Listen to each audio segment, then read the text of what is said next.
Okay, let's talk about understanding audio. We're going to get to understand a little bit how audio files work and about some basics regarding sound in general. So everything starts with a vibration. Um, sounds created through vibrations that are called sound waves. You may already know a lot of this, but some of it might be new to you. So we typically hear sound waves coming through air conductivity because waves travel through air and through our ear canals, right? But we can also hear them through solid materials, like through bone conductivity, like solid vibrations against the skull to your ear bones. In fact, sound often travels more efficiently through solids than through air. So, for example, if you've ever noticed, like if you're in the bathtub or you're underwater, you might notice that certain sounds that you normally wouldn't hear, they're not distinct, but they're louder, right? So you might hear something that's happening in a different room. And this is why, if you've ever wondered like why people put like a glass or they cup their hand to their ear against a door so that they can hear through it better. This is why. It's because sound is going to come through those solid things basically to their skulls, which will resonate in their heads a little bit better, right?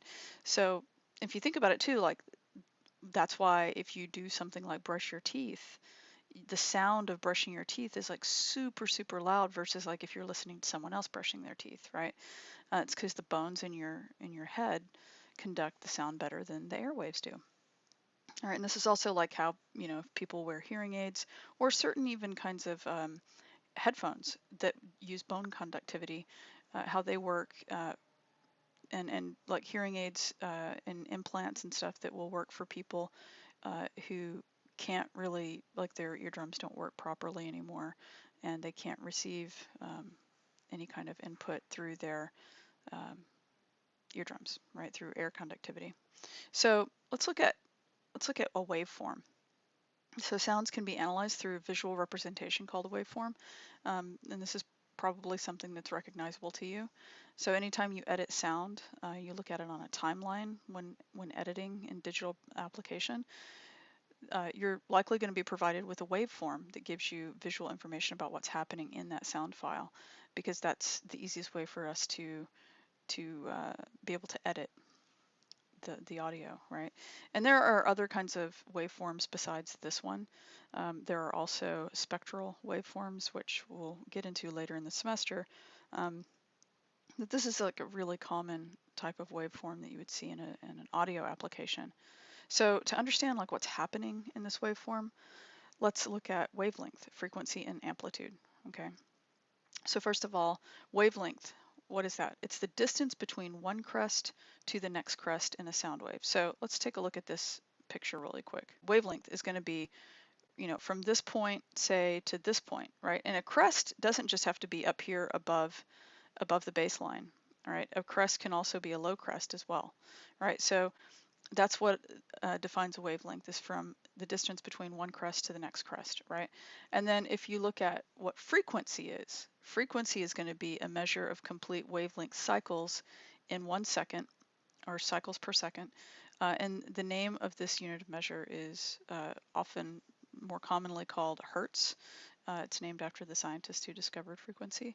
So if you look at frequency, you're looking at it horizontally across a waveform. So let's take a look at this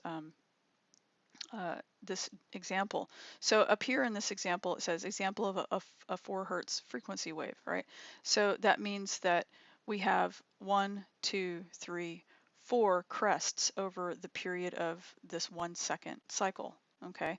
And so that means that it would be 4 hertz, all right? And so it's something that's a measure over time. That's an important thing to think about, measure over time, right?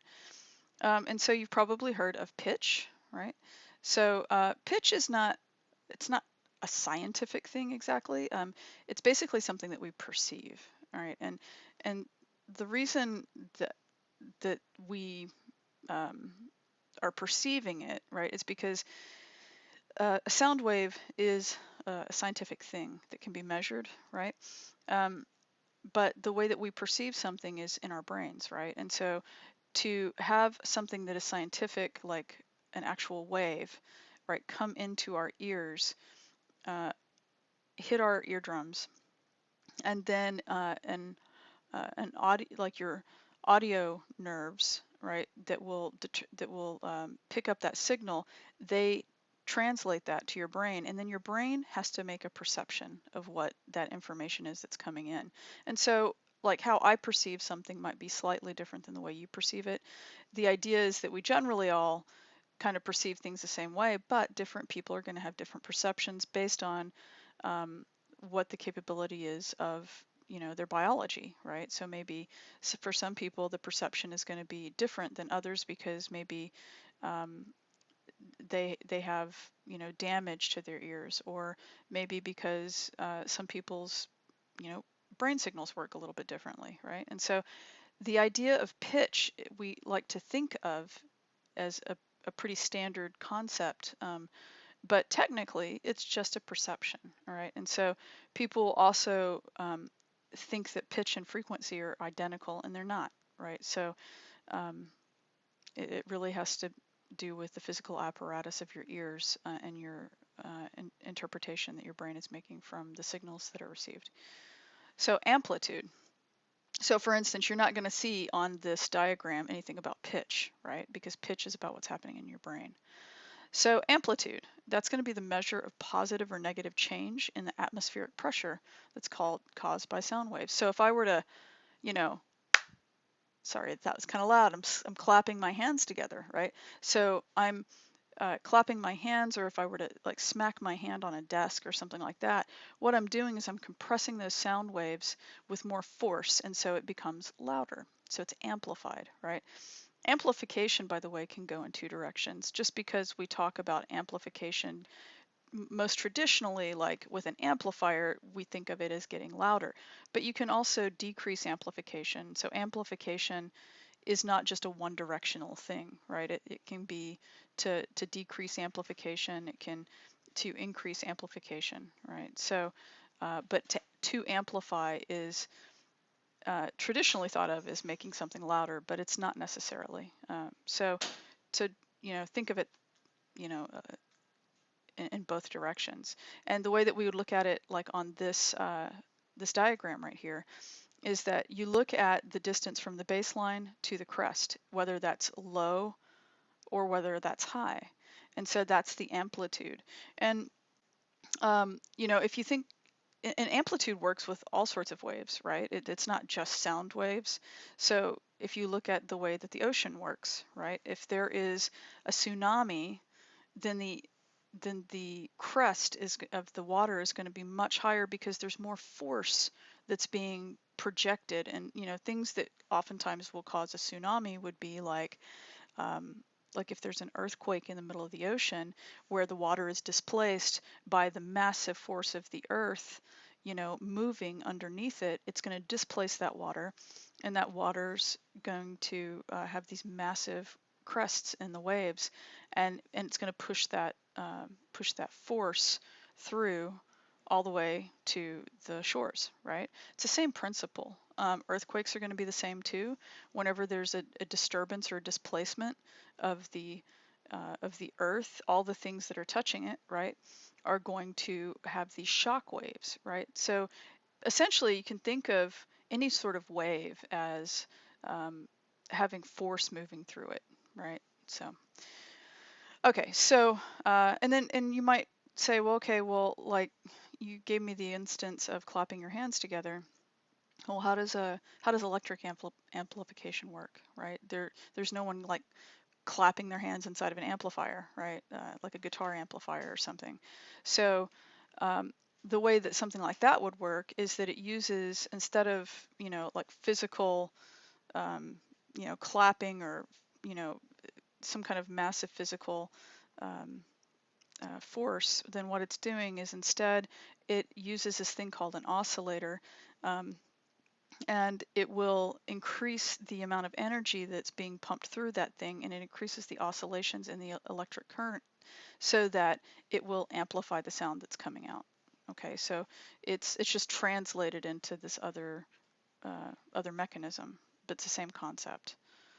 Okay, so you could compare that 4 hertz wavelength to something like, if this is a 9 hertz frequency wave, then you can see that there are 9 crests here, okay?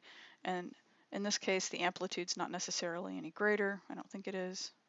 It's probably approximately the same. So this would be approximately the same loudness, but it's a higher frequency wave, so it would probably sound like it has a higher pitch, right? Do you see the difference? Like, it has a high frequency, that's the scientific part of it, right? So it's got more crests per cycle of time, all right, or cycles per second, but it's not necessarily louder, right?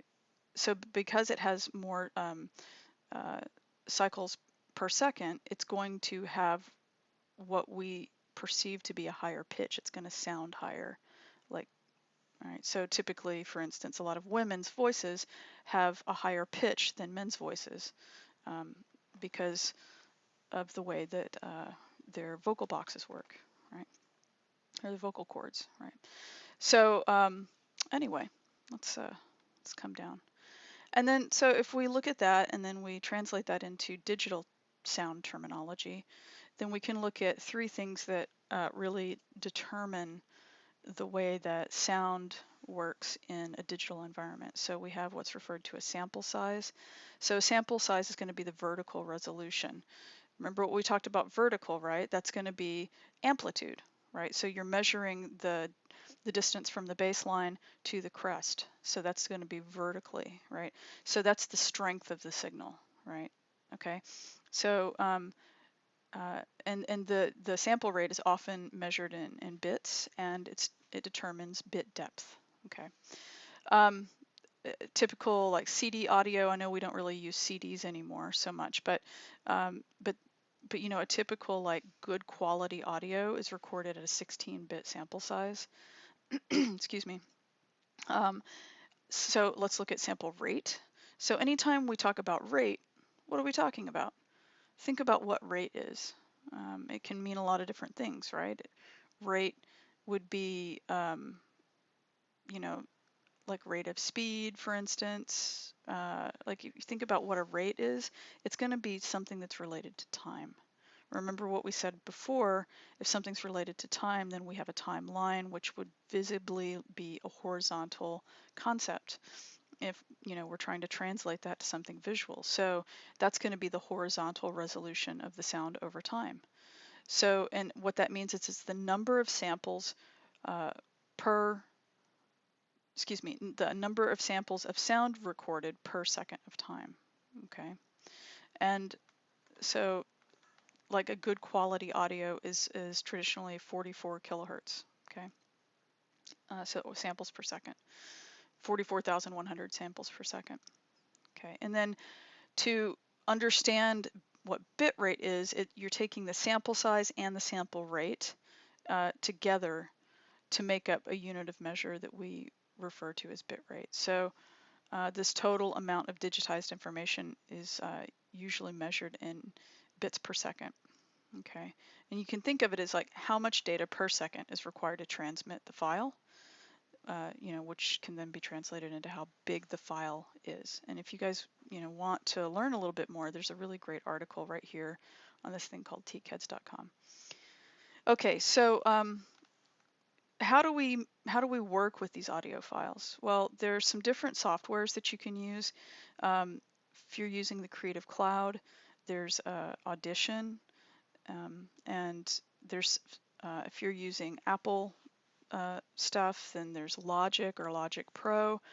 What we're going to start with in the class, it's a really great free software, and you can continue using this throughout the semester, but it's called Audacity, and it's really good, and you can actually put a bunch of plugins into it, and you can do all sorts of stuff with this. You can extend the program, but it's freeware. It's been around for a really long time, and it's very stable.